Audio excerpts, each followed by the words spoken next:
For as long as most of us can remember, the story of global development was written in the West.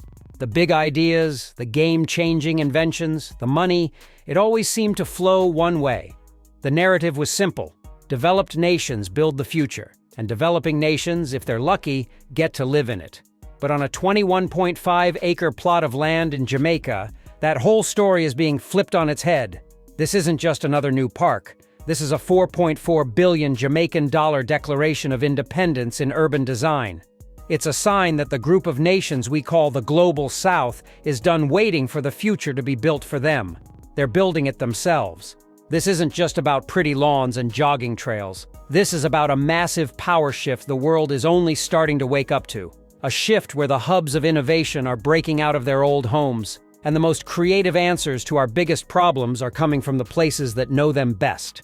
On the surface, the Portmore Resilience Park looks like a seriously ambitious, modern upgrade. On track for completion in September 2025, it's turning a tract of land in the heart of Jamaica's most populous community into a buzzing public space. But look a little closer, and you'll see it's a living blueprint for a whole new kind of city. The project is valued at $4 billion, or about 28 million US dollars, a massive undertaking by any measure. But the most important number isn't the price tag. It's where the money's coming from. This entire state-of-the-art facility is fully funded by the Jamaican government. At the groundbreaking ceremony, Prime Minister Andrew Holness made it crystal clear, we are not borrowing to do this. This isn't a project bankrolled by foreign debt or tweaked to fit a global lender's agenda. It is a Jamaican vision, paid for by Jamaica, for Jamaicans. So what does 4.4 billion Jamaican dollars get you?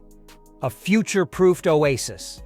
The park will have a 700-meter jogging trail, courts for tennis and the wildly popular pickleball, and a multi-purpose indoor center for sports like netball and volleyball. There will be an outdoor gym, sprawling lawns for concerts, and dedicated commercial spaces to help local businesses grow and fund the park's own upkeep. But the real clue is in the name. The Resilience Park. The government chose the name to mirror the spirit of the people of Portmore, the ability to take a hit and bounce back even stronger. This isn't just for recreation, it's an engine for community, a hub for business, and a lab for climate survival. It's designed to be the heartbeat of Portmore, a community on the verge of becoming Jamaica's 15th parish, the first new parish created in the nation's post-colonial history. The legal process is in its final stages, making the park not just a new spot on the map, but the symbolic core of a new identity. It's a statement of national pride, just like other parks have been named for emancipation and harmony. This is nation building, spelled out in concrete, steel, and green space. To get why this park is such a big deal, you first have to get Portmore. For years, it was called a dormitory community, a huge suburb where people just slept before the daily commute into the capital, Kingston. With its population exploding in recent decades, Portmore is now one of the biggest and most crowded urban areas in the English-speaking Caribbean. A lot of it is built on low-lying, reclaimed swampland, making it incredibly vulnerable as our climate changes. The issues facing Portmore are a snapshot of what countless cities across the global south are up against. Fast, often unplanned growth creates a shortage of public services. Green spaces, which are vital for our health, get treated like a luxury in the rush to build more housing. This lack of green space fuels the urban heat island effect, where concrete and asphalt trap heat and make cities dangerously hot, a problem that's getting worse as global temperatures climb. And for an island like Jamaica, climate change isn't some far-off idea. It's a real and present danger. It means stronger hurricanes, rising seas swallowing coastlines, and weather that swings wildly from long droughts to biblical floods. Portmore is at the center of all these risks. Its dense population and vulnerable location create a perfect storm of problems that old-school urban planning, often copy-pasted from Western countries, just can't fix. For too long, the story of development in places like this was all about dependency. The solutions, and the money for them, were supposed to come from somewhere else. This created a cycle where countries had to bend their own needs to fit the rules of international banks or foreign aid. It was a system that basically said the real expertise was located elsewhere. The Portmore Resilience Park is a loud and clear rejection of that old way of thinking. This is Jamaica looking its own unique challenges: urban density, climate threats, a need for community spirit, straight in the eye and designing a solution from the ground up. It's admitting that the old way, where parks were a nice-to-have, was a failure. It recognizes green space for what it is: critical infrastructure for survival in the 21st century. The real genius of the Portmore Resilience Park is in the details: the climate-smart tech and sustainable design that are built into its DNA. This is where the project goes from being just a park to a living showcase of next-gen environmental engineering led by the Global South. The first thing you'll notice is the energy. The entire park, from the lights to the sports facilities, will run on power from on-site solar panels. This move alone slashes the park's carbon footprint and gives it energy independence from a fossil fuel grid. It's a core part of the park's identity. But where things get really clever is the water. Knowing Jamaica's struggle with both drought and flooding, the engineers came up with a brilliant plan. The green spaces won't be filled with thirsty, high-maintenance plants you see in a lot of Western gardens. Instead, they'll use native, drought-tolerant plants that barely need any watering. What water they do need will come from a high-efficiency drip irrigation system that feeds the roots directly, wasting nothing. The most impressive part, though, is how it handles rain. The park is designed to act like a giant sponge. It uses green infrastructure like stormwater basins to soak up runoff, which stops flash floods in the surrounding neighborhoods and naturally cleans the water. On top of that, it has a massive rainwater harvesting system that can collect and store around 75,000 gallons of water. That water is then used for irrigation, creating a closed-loop system that cuts the park's reliance on the city's water supply. This sponge city idea is one of the hottest trends in urban planning, and it's being perfected right here. The commitment to sustainability even extends to the building materials, with a focus on using recycled components wherever possible. The park is also designed to be a teacher. There will be interactive signs all over the grounds, teaching visitors about conservation, recycling, and climate change in a hands-on way. What this all adds up to is a major shift in thinking. It's a move away from the 20th century mindset of trying to dominate nature and toward a smarter approach that works with it to build resilience. It proves that sustainable design isn't a sacrifice. It's just a better, more efficient way to build. And it's happening in Jamaica, driven by local needs and local brains. The effects of the Portmore Resilience Park will ripple out far beyond its 21.5 acres. It's set to be a game-changer for the community, the economy, and the nation's identity. For the hundreds of thousands of people in Portmore, the first thing they'll notice is the boost in their quality of life. For the first time, this massive urban area will have a world-class green space to call its own. Imagine, as Prime Minister Holness did, a Friday or Sunday evening with the park buzzing with the energy and life of the people. This is about more than just looking good. Access to green space is proven to improve physical and mental health. That 700-meter jogging trail, the outdoor gym, and the sports courts aren't just features. They're public health infrastructure, free for everyone. Economically, the park is a shot in the arm for local development. The construction phase is creating around 400 direct jobs and another 200 indirect ones. Once it's up and running, it will provide about 100 permanent jobs, around 70 direct staff, and 30 more in related services. The park also includes commercial spaces for local entrepreneurs to set up shop, creating a self-sustaining model where business activity helps pay for the public space. An integrated transportation hub is also part of the plan, making the park a true center for the community. But the biggest impact might be what this park symbolizes.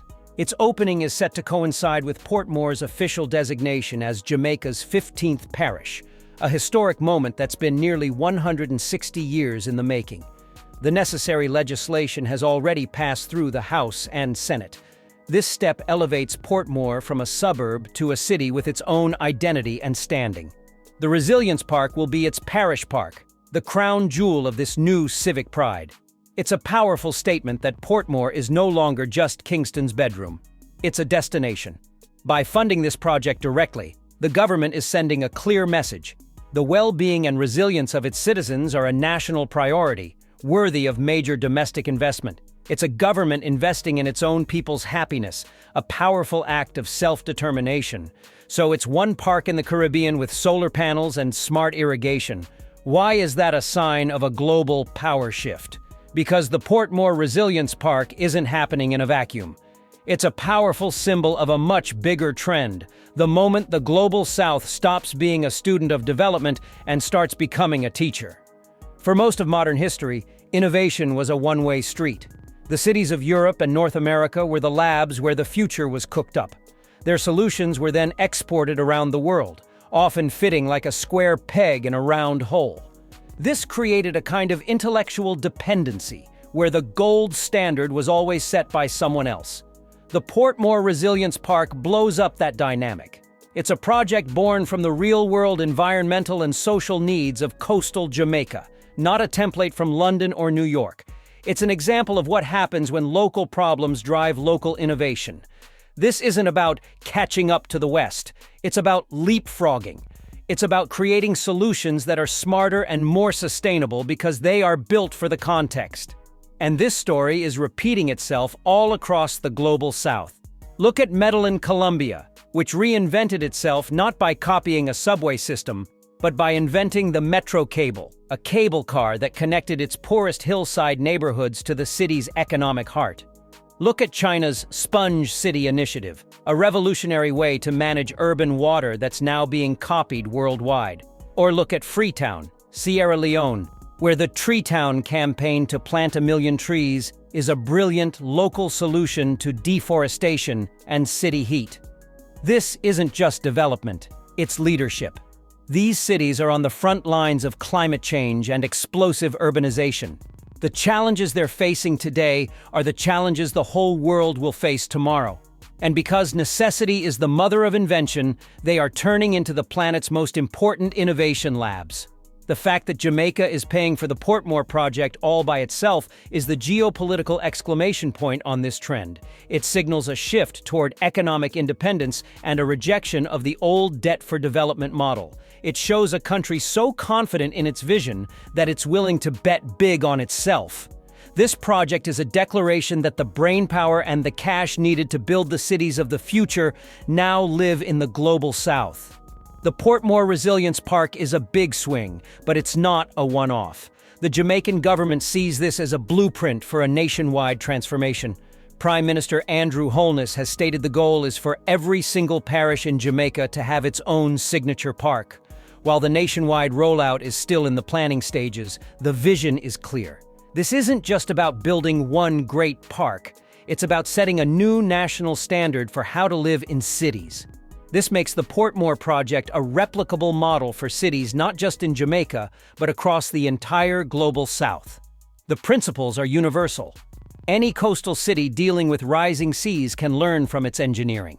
Any growing city can learn from its model of mixing green space with economic opportunity.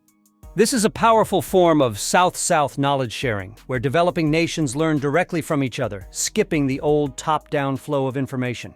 The solutions being built in Kingston are far more relevant to the problems facing cities in Southeast Asia or West Africa than a model from a wealthy, temperate European capital.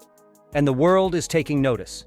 Even legacy institutions like the World Bank are launching new partnerships with Jamaica focused on green, resilient, and inclusive development, a sign that they recognize the leadership emerging from countries like Jamaica. This park, then, is more than just a win for the people of Portmore. It's an intellectual export. It's a case study in how to build a 21st century city that is sustainable, fair, and ready for whatever comes next. It sends a message to the world that while the Global South has more than its share of climate problems, it also holds more than its share of the solutions. The future of urban innovation is being built today in places like Jamaica, and the world would be smart to pay attention. The next time you hear about global development, don't just think of foreign-funded dams or Western-designed towers. Imagine instead a Jamaican park powered by the sun, sustained by rain, and funded by its people. This $4.4 billion Jamaican project is more than local progress. It signals a quiet global shift. Innovation is no longer owned by the West. The Global South is writing the future with intelligence and sustainability. Do you see this as a power shift? Share your thoughts and subscribe.